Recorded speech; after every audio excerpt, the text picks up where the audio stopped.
বিসমিল্লাহির রহমানির রহিম। Hello friends, welcome to Supiyan Techzone. So আজকে আমরা যে টপিকটা নিয়ে কথা বলবো সেটা হচ্ছে ফোনের স্ক্রিন রেকর্ডার, অর্থাৎ আপনারা কীভাবে আপনার ফোন থেকে স্ক্রিন রেকর্ড করতে পারবেন।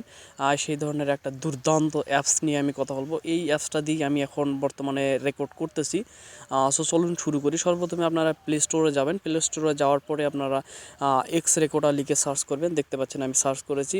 এখানে দেখতে পাচ্ছেন স্ক্রিন রেকর্ডার, এক্স রেকর্ডার, অর্থাৎ এই যে অ্যাপসটা দেখতে পাচ্ছেন সেটা আপনারা ইনস্টল করে নেবেন। আমি আর ইনস্টল করতেছি না, কারণ আমার ইনস্টল করা রয়েছে অলরেডি। সো আমি ডিরেক্টলি ওপেন করলাম।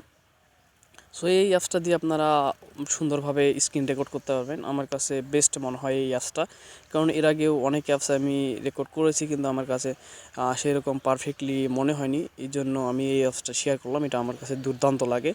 সো দেখতে পাচ্ছেন আমার এখন এই অ্যাপসটা দিয়েই রেকর্ড হচ্ছে। আপনারা এখানে 55 সেকেন্ড দেখতেছেন। সো সর্বপ্রথমে এই অ্যাপসটা ইনস্টল করার পরে আপনারা সেটিংগুলো করে নেবেন পারফেক্টলি রেকর্ড করার জন্য।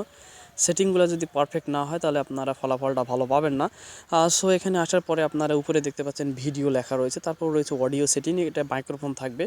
তারপরে এখানে ভিডিও সেটিংয়ে আপনারা প্রেস করে, এখন আমার যেহেতু রেকর্ড হচ্ছে এই জন্য এটা দেখাতে পারতেছি না। সো এখানে দেখতে পাচ্ছেন 720p অটো রয়েছে, আপনারা হাজার রাশিও সিলেক্ট করতে পারেন। অটো সিলেক্ট করা থাকলে আপনার ফ্রিকোয়েন্সি অনুযায়ী আপনার ভিডিওটা রেকর্ড হতে থাকবে। তারপরে এখানে রয়েছে ওরিয়েন্টেশনে এখানে আপনারা অটো করে রাখবেন, অর্থাৎ এটা যখন আপনারা ল্যান্ডস্কেপে রেকর্ড করবেন তখন ল্যান্ডস্কেপও অটো হবে, এবং পোর্ট্রেট মোডে রেকর্ড করলেও এটা পোর্ট্রেট মোডে অটো রেকর্ড হবে। তারপরে সেভ লোকেশনটা ঠিক থাকবে। তারপরে এখানে ভিডিও সেগমেন্ট যে সাইজটা রয়েছে এটা 2GB পর্যন্ত হবে, এটাও ঠিক রাখবেন আপনারা। তারপরে নিচের দিকে আপনারা রেকর্ডিং যে মোড রয়েছে এটা নরমাল মোডেই থাকবে, এবং কাউন্টডাউন বিফোর স্টার্ট, অর্থাৎ ভিডিওটা স্টার্ট হওয়ার পূর্বে কত সেকেন্ড পর্যন্ত রেকর্ড হবে এটা 3 সেকেন্ড আপনাকে সময় দিবে, তারপর স্টার্ট হবে। এখানে পপ আপ যে উইন্ডোটা দেখতে পাচ্ছেন এটা টেকিং স্ক্রিনশট, অর্থাৎ যখন স্ক্রিনশটটা নেবেন তখন যেন একটা পপ আপ উইন্ডো আছে সেটাই এখানে দেখাচ্ছে। আর এটা প্রোমোড হাইড রেকর্ডিং সেভড উইন্ডো, এটা থাকবে না। তারপরে এখানে hide floating bell during recording, সবগুলো আনটিক মার্ক থাকবে। এবং নিচের দিকে আপনারা যে টুলসগুলো পাবেন, ক্যামেরা, স্ক্রিনশট, ব্রাশ, এগুলো আপনারা কোনো কিছু ইউজ করবেন না, এগুলো সেম টু সেম থাকবে। তারপরে এখানে যে আদার্স যে মেনুটা রয়েছে, ট্রাশ, তারপরে ক্রিয়েট স্ক্রিনশট, এগুলো সেম টু সেম থাকবে। এগুলোতে আপনাদের আর কোনো সেটিংস করার প্রয়োজন নেই।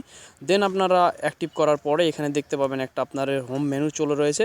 এখানে দেখতে পাচ্ছেন আমার রেকর্ড হচ্ছে, এই জন্য এখানে দেখাচ্ছে এরকম। আপনারা জাস্ট উপরের যে মেনুটা রয়েছে সেখানে আপনারা স্টার্ট বাটনটাতে প্রেস করলে আপনাদের 3 সেকেন্ড সময় দিবে। স্টার্ট নাও করার পরে 3 সেকেন্ড সময় দিবে, দেন আপনাদের যে স্ক্রিন রেকর্ডটা সেটা শুরু হবে।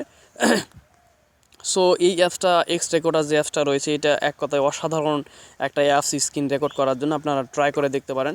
এছাড়াও অ্যান্ড্রয়েডের জন্য বেশ কিছু অ্যাপস রয়েছে, আমার কাছে সেগুলো সেই রকম ভালো লাগেনি। সো এই অ্যাপসটা আমার কাছে দুর্দান্ত লাগে, আপনারা ইউজ করলেই বুঝতে পারবেন।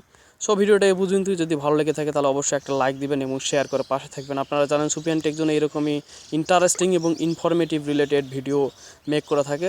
সো চ্যানেলটা যদি ভালো লেগে থাকে তাহলে সাবস্ক্রাইব করতে ভুলবেন না। বাই।